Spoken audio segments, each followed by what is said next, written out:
কি মুখে কয়টা লাগানো হয়েছে মুখে? মানে কয়েক পুরুষ ধরে এই কাজটা করে আসছে? মোটামুটি আপনার 250 বছর হবে।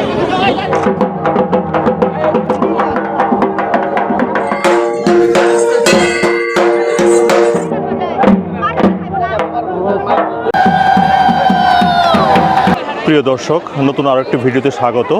আজ পহেলা বৈশাখ 1431, শুভ নববর্ষ। শুভ নববর্ষ উপলক্ষে আপনাদের সকলকে জানা আন্তরিক অভিনন্দন এবং শুভেচ্ছা। আমার এখানে দেখতে পাচ্ছেন যে মেলা বসেছে এটা পহেলা বৈশাখী মেলা বলে। প্রতি বছর বাংলা নববর্ষের প্রথম দিন এখানে মেলা হয় একদিনের জন্যে, এবং এখানে একটা বিশেষ চমক রয়ে গেছে। সেটা হচ্ছে যে চড়ক গাছের মাধ্যমে মানুষের পিছনে বর্ষি লাগিয়ে ঘোরানো হয়, এবং এটা দেখানোর জন্য হাজার হাজার মানুষের দূর দূরান্ত থেকে এখানে উপস্থিত হয়। এবং মেলার সব কিছু আপনাদের সামনে তুলে ধরবো। আশা করি পুরো ভিডিওটা দেখবেন এবং ভালো লাগবে। প্রিয় দর্শক, তো এক সময় এই হরিণগুলো কিনতাম আমরা যখন ছোটো ছিলাম। খুবই শখের জিনিস ছিল এটা। 1 টাকা 2 টাকা দিয়ে কিনতাম। সাজ ঘোড়া, এটা ঘোড়া, এটা মাছ, এটা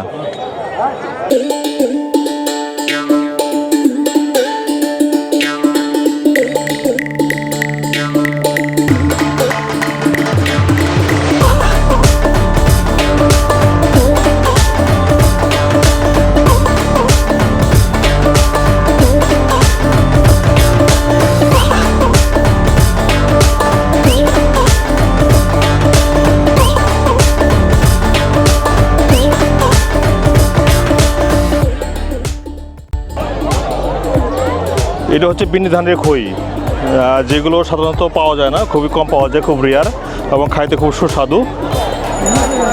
এটা না, এটা আমরা কিনতাম না, বাদামের টানা। এ হচ্ছে বাদামের টানা, ঠিক আছে। বাচ্চাকালে এগুলো প্রচুর পরিমাণে খেতাম। এটা হচ্ছে বাদাম এবং গুড় দিয়ে তৈরি করা হয়, বাদামের টানা। এটা দাদা কেজি কত করে এখন? এটা 200 টাকা কেজি এখন। আর এটা হচ্ছে যে নিমটি, এটা ছিল আমাদের ফেভারিট ছিল এক সময়।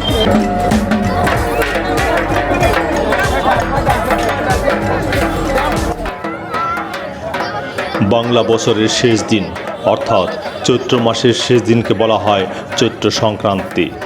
বছরের শেষ দিন হিসাবে পুরাতনকে বিদায় ও নতুন বর্ষকে বরণ করার জন্য প্রতি বছর চৈত্র সংক্রান্তিকে ঘিরে থাকে বিভিন্ন অনুষ্ঠান উৎসবের আয়োজন।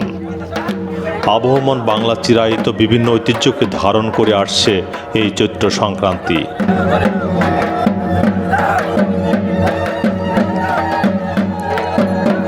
মনে করা হয় চৈত্র সংক্রান্তিকে অনুসরণ করেই পহেলা বৈশাখ উদযাপনের এত আয়োজন।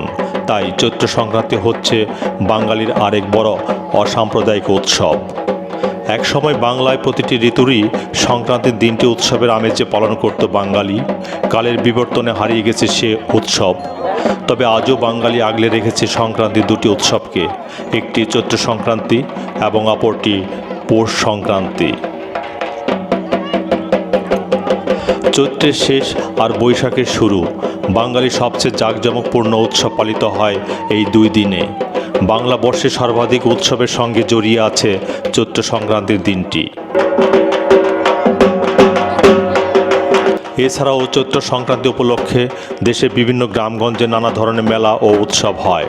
হালখাতার জন্য ব্যবসা প্রতিষ্ঠান সাজানো, লাঠি খেলা, গান, সংযাত্রা, রায়বেশে নৃত্য, শোভাযাত্রা সহ নানা অনুষ্ঠানের মধ্য দিয়ে উদযাপিত হয় চৈত্র সংক্রান্তি।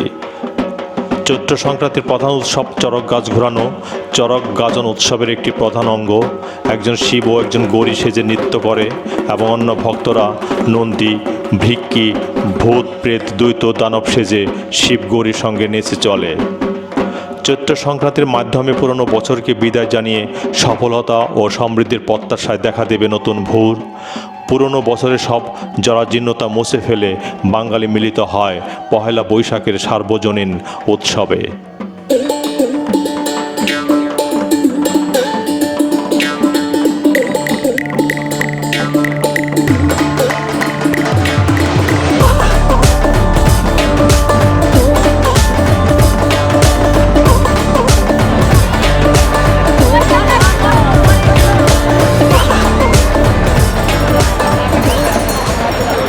তোমার নামটা দিয়ে শুরু আমার নাম করো। প্রদীপ সরকার।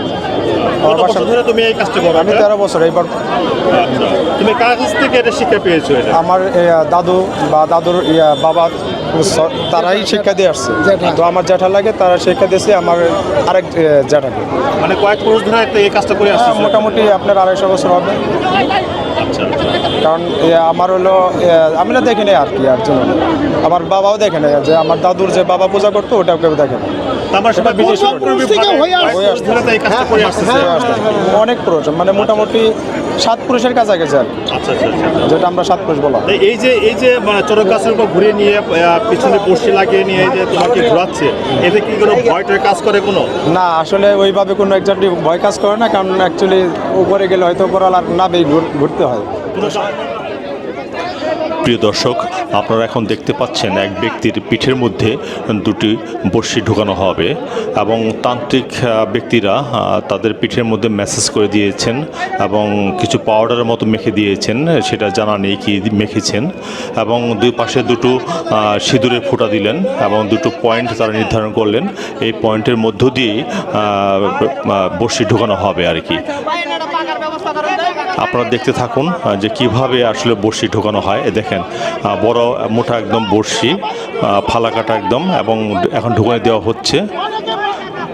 একটি সুই ঢোকালেও প্রচুর ব্যথা পাওয়া যায় এবং প্রচুর ব্লিডিং হয়, রক্তক্ষরণ ঘটে, কিন্তু দেখেন এখানে কোনো রক্তক্ষরণ হচ্ছে না এবং সে কোনো ব্যথাও পাচ্ছে না। এখন প্রথম বড়শিটি ঢোকানো হলো, পরবর্তী দ্বিতীয় বড়শিটি আবার ঢোকানো হবে পিঠের মধ্যে। আবার একইভাবে দুটো পয়েন্ট করা হচ্ছে সিঁদুর ফোঁটা দিয়ে, এবং ওই পয়েন্টের মধ্যেই বড়শিটি ঢুকে দেওয়া হবে। আশ্চর্য হলো সত্যি যে তারা কোনো ব্যথায় নাকি অনুভব করে না এবং কোনো রক্তও বের হচ্ছে না। এটি আশ্চর্যজনক।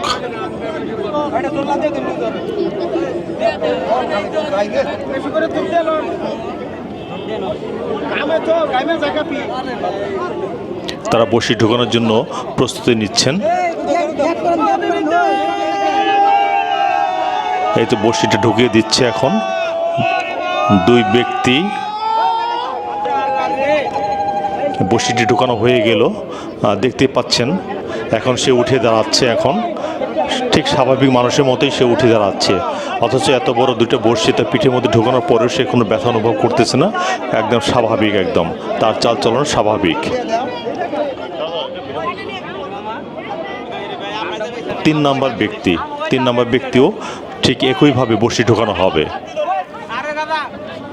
যারা এই বিষয়টা ভয় পান তারা আসলে এই ভিডিওটা না দেখে ভালো।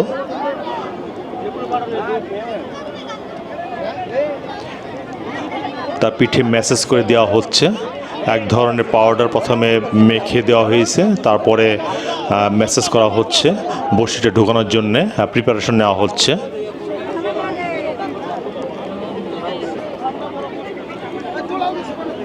তবে এটি সত্যি যে কিভাবে যে এত বড় বড়শিটা পিঠে ঢুকে দেওয়া হচ্ছে, আমরা কখনোই বুঝতে পারি না যে আসলে এর মানে মূল মন্ত্রটা কি আর কি, মানে কিভাবে দেওয়া হচ্ছে।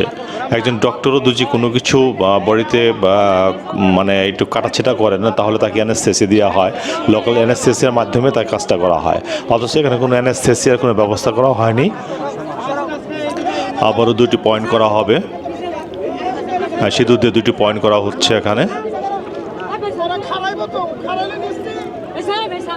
এখন বড়শিটি ঢুকে দেওয়া হবে, দুটো চামড়া টান দিয়ে ধরে বড়শিটা ঢুকে দেওয়া হবে। একটা লোহার বড়শি, একদম মোটা একদম বড়শিটা। দেখেন বড়শিটি ঢুকে দেওয়া হচ্ছে, কি শক্তভাবে ঢুকে দেওয়া হচ্ছে। সে কোনো চিৎকারও করেনি, কোনো কান্নাও করেনি, কোনো ব্যথাও সে পাচ্ছে না। প্রথম বড়শিটা ঢুকে দেওয়া হলো, এখন দ্বিতীয় বড়শিটি ঢুকানোর জন্য ব্যবস্থা করা হচ্ছে। আবার এক ধরনের পাউডার দিয়ে ম্যাসেজ করে দেওয়া হচ্ছে। আবার 2টি পয়েন্ট করা হবে, দুটো সিঁদুরে ফোঁটা দেওয়া হবে এখানে।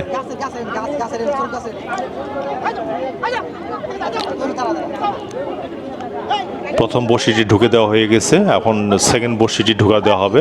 এই চামড়া ধরে একজন চামড়া ধরতেছেন একজন, এবং আরেকজন যে বড়শিটি ঢুকে দিচ্ছেন এখানে। যারা দুর্বল চিত্তের মানুষ তারা এই ভিডিওটি না দেখার জন্য অনুরোধ করা যাচ্ছে।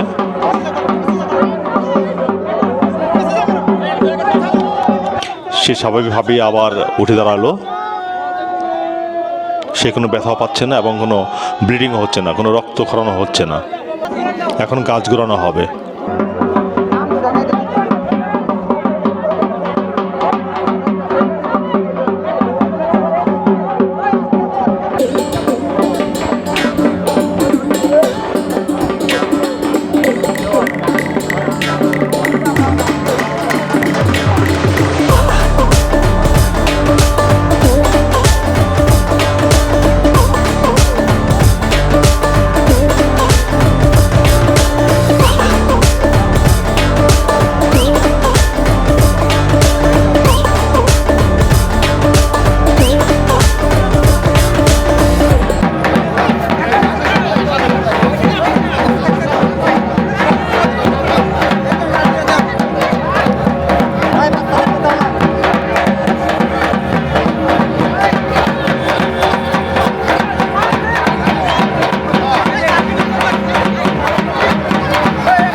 ধর্ম বর্ণ নির্বিশেষে সকল মানুষের অভিপ্রায় এক হোক। পৃথিবীর সকল যুদ্ধাবাজ দেশের শুভবুদ্ধির উদয় হোক। পৃথিবী থেকে জরাজীর্ণ দুঃখ কষ্ট সব কিছু দূরে চলে যাক এবং পৃথিবীর সকল মানুষের উপর শান্তি বর্ষিত হোক, এই প্রত্যাশা রেখে এবং আগামী দিনগুলোতে আমার ভিডিও আরও বেশি দেখার জন্য আপনাদের আমন্ত্রণ জানিয়ে আমি এখানে বিদায় নিচ্ছি। ভালো থাকেন, সুস্থ থাকেন, ধন্যবাদ।